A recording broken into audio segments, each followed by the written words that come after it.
తిరుమల తిరుపతి దేవస్థానములు లోక కళ్యాణార్థం నిర్వహిస్తున్న మహోన్నత ఉత్సవం శ్రీనివాస కళ్యాణోత్సవం. కమనీయం రమణీయం భక్తకోటికి ముక్తిదాయకం శ్రీ శ్రీనివాసుని కళ్యాణం. శ్రీ శ్రీనివాసుని కళ్యాణం చూతమురారండి.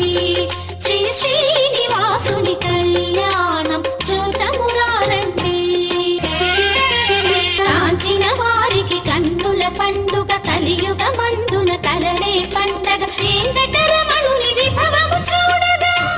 శ్రీనివాస కళ్యాణం మార్చ్ 15వ తేదీ సాయంత్రం 6 గంటలకు గుంటూరు జిల్లా అమరావతిలోని వెంకటపాలెం శ్రీ వెంకటేశ్వర స్వామి వారి ఆలయ ప్రాంగణంలో భక్తులందరూ సకుటుంబ సపరివార సమేతంగా సంప్రదాయ వస్త్రధారణతో